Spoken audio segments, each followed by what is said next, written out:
De igual manera, hermanos, es un gusto poder estar nuevamente teniendo este privilegio de compartir la palabra del Señor. Bien, en esta mañana quiero agradecer a Dios que nos da la oportunidad de terminar un mes más, guardados y protegidos, independientemente también de las cosas que han pasado en nuestra congregación y en el mundo entero. Hermanos, en esta mañana quiero compartir con ustedes el mensaje titulado La muerte no es el final. Pero quiero tocar algunos puntos, dos puntos importantes, y uno de ellos es una pregunta. ¿Qué significa Cristo en nuestra vida? En este tiempo en donde hemos estado viviendo muchas cosas, principalmente los problemas de salud, tenemos que analizar nuestra vida y preguntarnos qué significa Cristo en nuestra vida. Porque es importante conocer la identidad y la raíz de lo que somos y de dónde venimos. Nuestra identidad en Cristo nos va a conducir a vernos tal como somos frente a nosotros mismos y a los demás. Nuestra vida debe ir transformándose día con día en Cristo.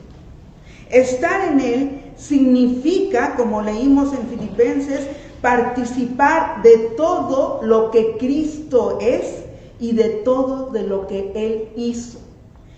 Y con esto quiero mencionar un poco lo que dice Efesios capítulo 1, versículos 3 al 6, que dice así: Bendito sea el Dios y Padre de nuestro Señor Jesucristo, que nos bendijo con toda bendición espiritual en los lugares celestiales en Cristo, según nos escogió en Él antes de la fundación del mundo, para que fuésemos santos y sin mancha delante de Él, en amor, habiéndoos predestinado para ser adoptados hijos suyos por medio de Jesucristo, según el puro afecto de su voluntad, para alabanza de la gloria de su gracia, con la cual nos hizo aceptos en el amado.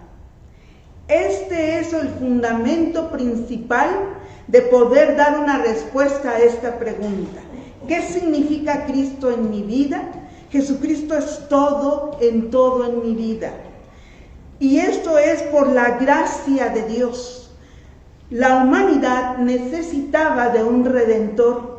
Y ese Redentor es Jesucristo nuestro Salvador, que dejó su gloria para venir a este mundo, a nacer, a crecer, a testificar la salvación y a dar su vida por nosotros. Por eso es que nosotros tenemos que estar agradecidos por esa gracia que de Dios hemos recibido al conocerle, y que de Dios hemos recibido la bendición de ser sus hijos para alabanza de su gloria. Dios es lo más importante en nuestra vida. Él es nuestro castillo fuerte ante los peores problemas que podemos pasar o que tenemos que pasar o que hemos pasado. Porque siendo Él nuestro Dios todopoderoso, por Él podemos permanecer firmes, fortalecidos. Hermanos, si Jesucristo es el mayor significado en nuestra vida, entonces estamos capacitados y fortalecidos para afrontar cualquier adversidad. Si Jesucristo es el centro de nuestra vida, si Jesucristo es el centro de nuestra fe, podemos enfrentar hasta la misma muerte. En esta situación así ha sido. Y los hijos de Dios hemos permanecido firmes en Él. Porque permanecer firmes en Cristo es estar cimentados en Él. En Efesios capítulo 3, los versículos del 14 al 16, voy a dar lectura y dice así: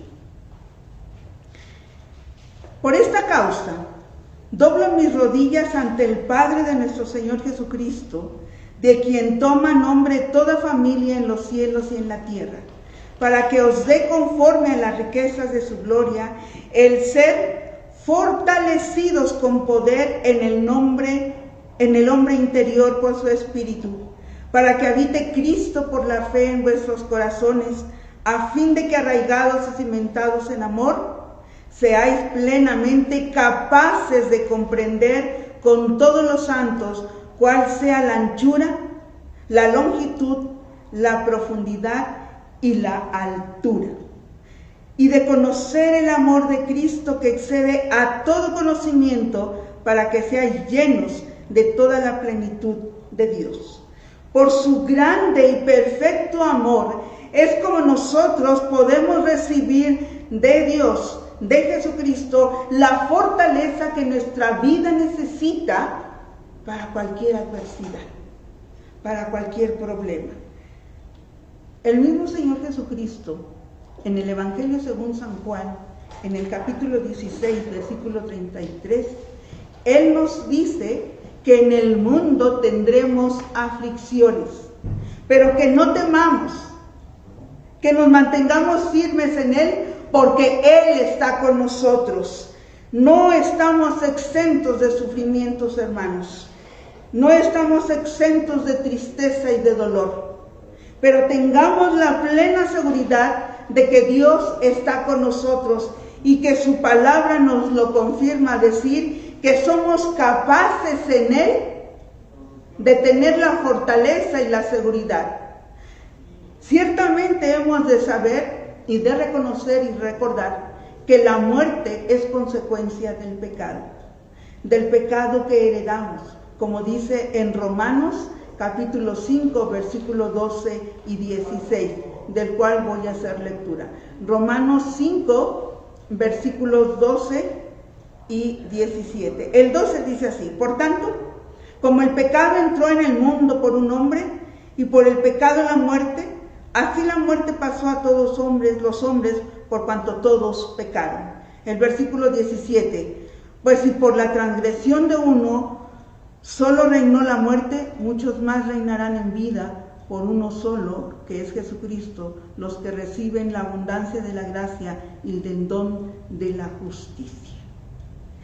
Esta palabra nos confirma entonces que si por un hombre entró el pecado, por un hombre entró la vida, que es Jesucristo. Jesucristo, al venir al mundo, hermanos, a nacer, vino para redimirnos, para justificarnos, para salvarnos. Es por eso que debemos darle honra y gloria a nuestro Dios por enviarnos a su Hijo amado. Recordemos lo que dice Génesis 3, versículos del 1 al 5. En Génesis capítulo 3, versículos del 1 al 5, nos dice así: pero la serpiente era astuta más que todos los animales del campo que Jehová Dios había hecho, la cual dijo a la mujer: con que Dios ha dicho, no comáis de todo árbol del huerto. Y la mujer respondió a la serpiente: del fruto de los árboles del huerto podemos comer, pero del fruto del árbol que está en medio del huerto, dijo Dios, no comeréis de él, ni le tocaréis, para que no muráis. Entonces la serpiente dijo a la mujer: no moriréis, sino que sabe Dios que el día que comáis de él serán abiertos vuestros ojos, y seréis como Dios, sabiendo el bien y el mal. Hermanos, la orden que dio Dios en el huerto no fue una orden arbitraria. El huerto, el árbol al que Dios dijo que no comieran, no era el único árbol. Habían varios árboles. Entonces, Adán y Eva tenían la responsabilidad de elegir. Tenían esa responsabilidad, pero irresponsablemente eligieron, y por eso está la muerte en el ser humano. En Jesucristo, hermanos, la muerte no es el fin. En Jesucristo es el comienzo de la vida eterna. En Jesucristo es el comienzo de esa vida gloriosa que Jesucristo prometió. Y en esta tarde yo quiero recordar a mi familia, a la familia de mi hermano Francisco, a la familia de mi hermano José, a la familia de mi hermano Ezequiel. Quiero recordarles que nuestros seres queridos que se han ido, ciertamente tenemos en la mente que ellos se adelantaron, pero ellos ya están disfrutando de esta gloriosa vida que el Señor prometió. Y como dice en el Salmo 116:15, que estimada es la muerte, estimada de Dios es la muerte de sus santos. Y que también en Primera de Tesalonicenses capítulo 4, versículo 13 y 14, que nos dice así, quiero leerlo, 4, 13 y 14. Tampoco queremos, hermanos, que ignoréis acerca de los que duermen, para que no os entristezcáis como otros que no tienen esperanza. Porque si creemos que Jesús murió y resucitó, así también traerá Dios con Jesús a los que durmieron en él. Tenemos esa esperanza, hermanos. Es cierto que estamos tristes, hay dolor, hay realmente esa nostalgia de que no están ya a nuestro lado. Y el hecho de que suframos y de que lloremos no es malo, porque es importante que derramemos nuestra alma. Es importante que suframos este dolor, pero que tengamos la esperanza de que esta fortaleza que nos mantiene firmes es por Jesucristo. Porque sin duda alguna lo sabemos, como dice Filipenses 4:13. Todo lo puedo en Cristo que me fortalece. Y Él es el que nos fortalece. Y a través del poder de su Santo Espíritu tendremos el consuelo que solamente ese Espíritu Santo puede darnos.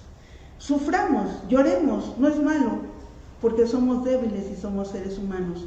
Pero no olvidemos en nuestra fe que ellos ya disfrutan de esa vida eterna que el Señor Jesús prometió y que también nosotros algún día la gozaremos. Y como dice allí en el Evangelio según San Juan, en el capítulo 14, versículos 1 al 3, es algo que tenemos y que debemos de tener muy presente. Dice: no se turbe vuestro corazón. ¿Creéis en Dios? Creed también en mí. En la casa de mi Padre muchas moradas hay. Si así no fuera, yo os lo hubiera dicho: voy pues a preparar lugar para vosotros. Y si me fuere y os preparare lugar, vendré otra vez y os tomaré a mí mismo, para que donde yo estoy, es Jesús, vosotros también estéis. Hermanos, gocémonos de esta esperanza que tenemos en Dios. Gocémonos de esta promesa que el Señor Jesús nos dio y démosle gracias a Dios porque nuestros seres amados descansan con su Salvador. Y que sea Él quien nos siga fortaleciendo y nos siga ayudando. Quiero mencionar dos situaciones. Una de ellas se encuentra en Génesis 37, no lo voy a leer, pero sí nos habla cuando José, hijo de Jacob, fue vendido por sus hermanos. Era un hijo amado por Jacob. Pudiéramos decir que era su hijo consentido. Pero sus hermanos, cada vez que José se levantaba y expresaba sus sueños, eso era molesto para ellos. Pero en este capítulo, hubo ese incidente en donde Jacob envía a José para ver a sus hermanos. Y en ellos, en esa maldad que había, dice que al verlo fue la oportunidad de deshacerse de él. Y le mintieron al padre, diciéndole que un animal feroz había devorado a José. La palabra de Dios en Génesis 37, los versículos 33 al 35, quiero mencionar esa parte porque es importante que lo mencione. Génesis 33, versículos 35 al 33, dice así. Permítanme.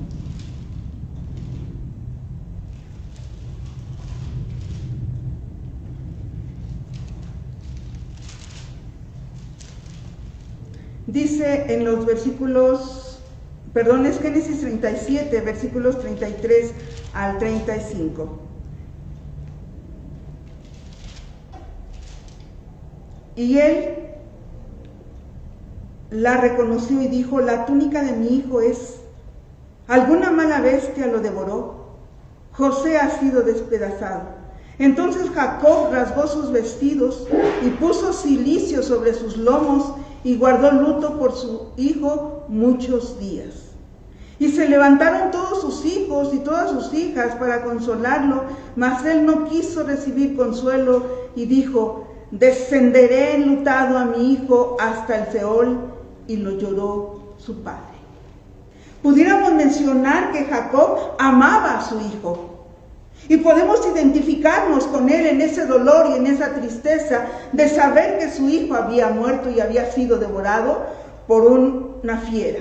Sin embargo, la mentira que sus hijos hicieron fue algo malvado.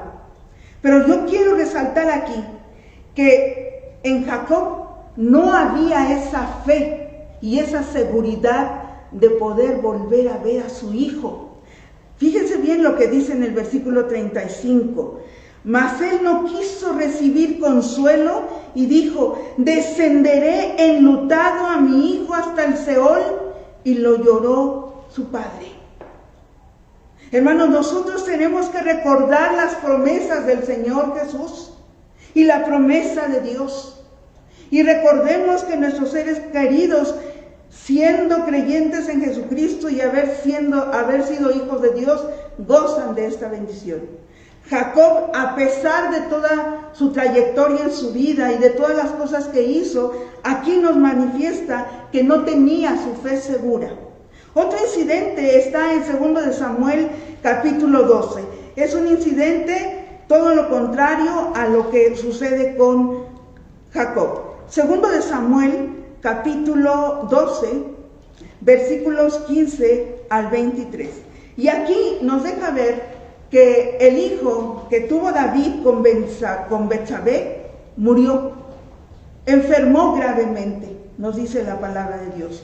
Y dice allí en el versículo 16: entonces David rogó a Dios por el niño, y ayunó David y entró y pasó la noche acostado en tierra.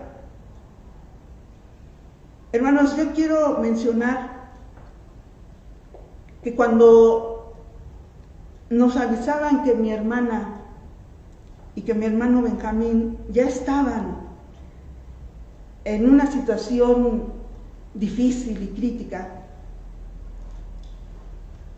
hice lo que hizo David. Me arrodillé y le pedí a Dios: Señor, si es tu voluntad, sánalos, rescátalos de esta enfermedad. Entonces podemos identificarnos, porque en nuestro ser anhelamos que nuestros seres queridos sean sanados. Y eso era lo que hizo David. En el versículo 17 dice: y se levantaron los ancianos de su casa y fueron a él para hacerlo levantar de la tierra, mas él no quiso ni comió con ellos pan. Y el 7º día murió el niño, y temían los siervos de David hacerle saber que el niño había muerto, diciendo entre sí: cuando el niño aún vivía, le hablábamos y no quería oír nuestra voz.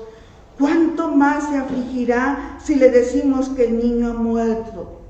Hermanos, hay veces que uno no quisiera dar estas noticias a nuestros seres queridos.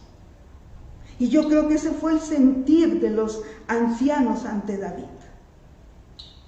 Este pasaje realmente se conecta con nosotros en lo que hemos sufrido y en lo que hemos padecido y en lo que el mundo ha sufrido.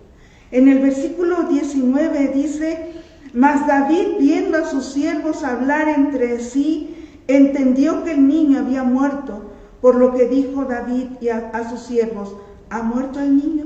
Y ellos respondieron: ha muerto.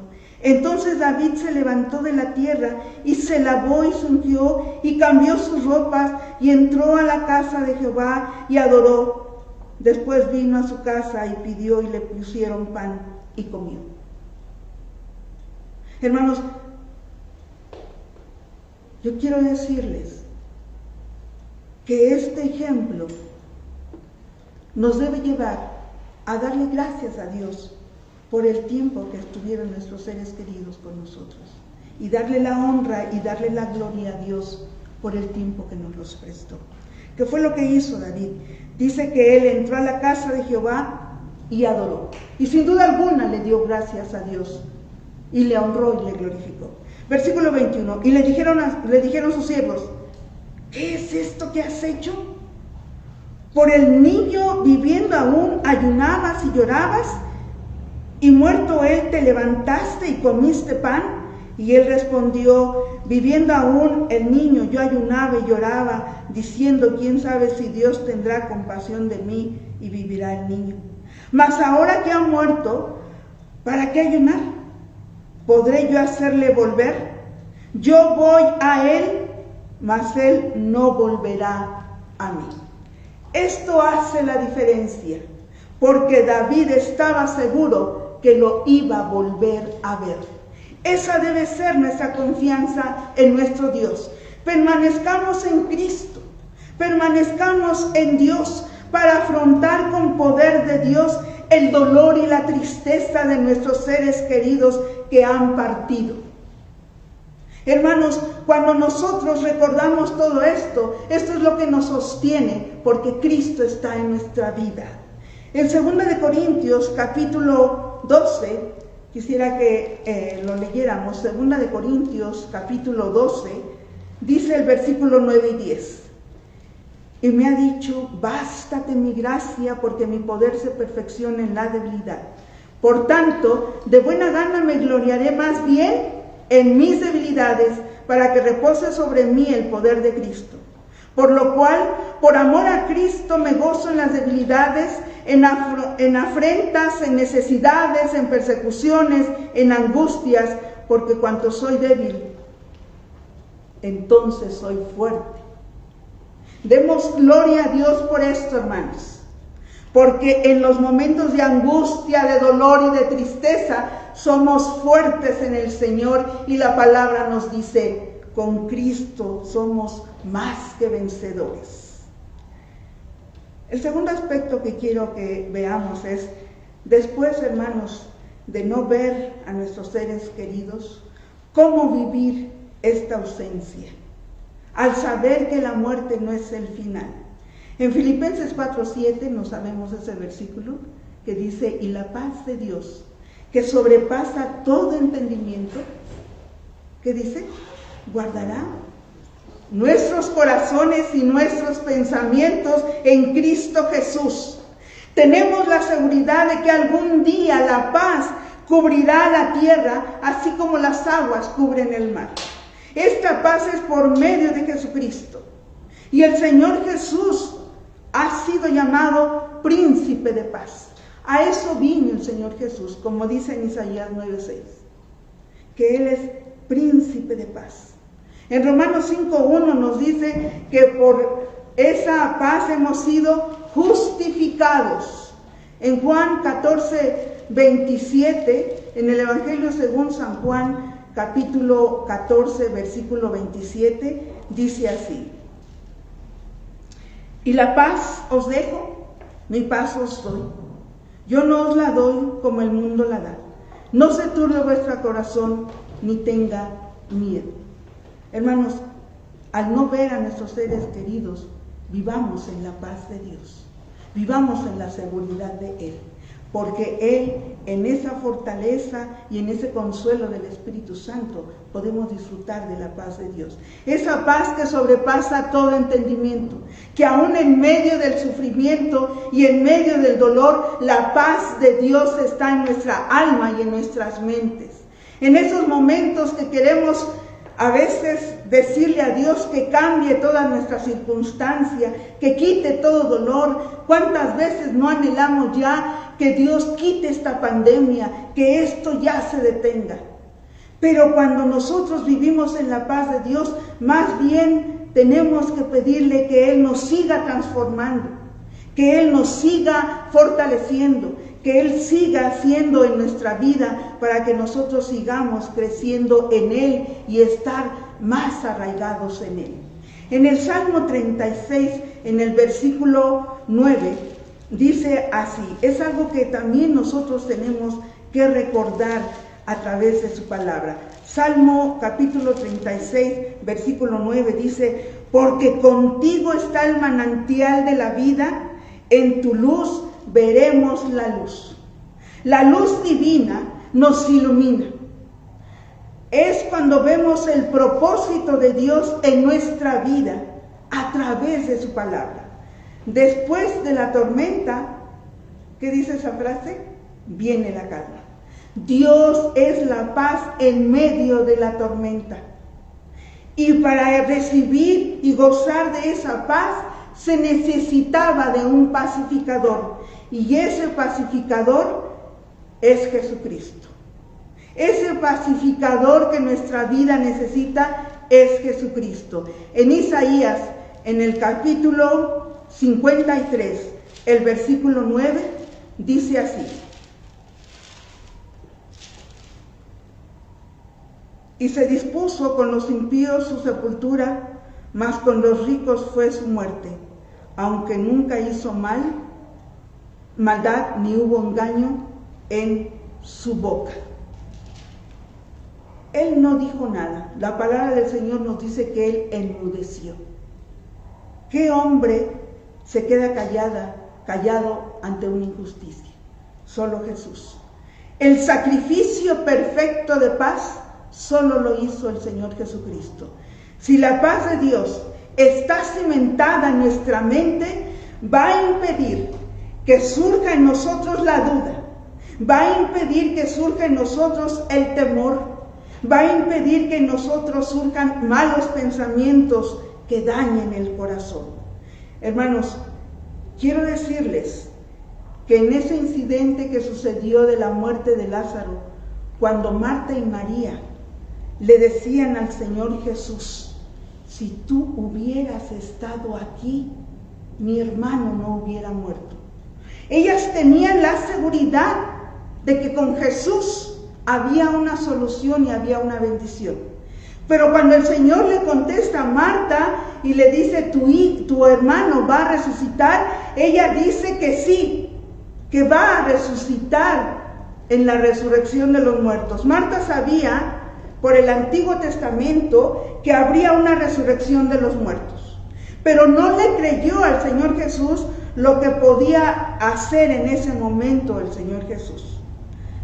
La vida en Cristo, la vida nueva, la vida eterna, comienza cuando usted y yo aceptamos a Jesús como nuestro Salvador. Entonces, hermanos, la muerte no es el final, es el principio de vivir en la vida eterna. Estamos nosotros ya también disfrutando de esta vida y tenemos que seguir adelante en el nombre del Señor. En Romanos capítulo 14, el versículo 8, nos dice, pues si vivimos, para el Señor vivimos, y si morimos, para el Señor morimos. Así pues, sea que vivamos o muramos, del Señor somos. Le pertenecemos a Dios. Y yendo a Filipenses, en el capítulo 1, la situación del apóstol Pablo, que él se encontraba encarcelado, y la situación que surgió de que algunos anunciaban a Cristo por contención, no sinceramente, y otros por amor. A Pablo lo que le preocupaba eran dos cosas importantes. La primera, continuar en la tierra para seguir predicando el Evangelio de Cristo, o irse con Dios. Y él no sabía, porque él decía, no sé qué entonces, qué elegir. En el versículo 22 dice, mas si el vivir en la carne resulta para mí en beneficio de la obra, en beneficio del servicio a Dios, en beneficio al ministerio, no sé entonces qué escoger. Hermanos, los que hemos quedado aún, los que todavía estamos aún, tenemos una gran tarea de predicar, de compartir el Evangelio de Cristo, de compartir el amor de Dios, de compartir que Jesucristo vino a nacer para salvar a este mundo. Entonces, no sabemos, decía Pablo, yo no sé qué escoger. Y si nosotros estamos en esa postura de igual manera, pero dice el versículo 21, porque para mí el vivir es Cristo y el morir es ganancia. Entre tanto nosotros estamos aquí, hermanos, disfrutemos de esta bendición y demos gloria a Dios por la vida de nuestros seres queridos, que sin duda alguna nos dejaron un buen legado de fe, de amor y de confianza en Dios. Que el Señor les bendiga y que nos mantengamos firmes en la esperanza que solo en Dios tenemos. Que Dios sea con ustedes.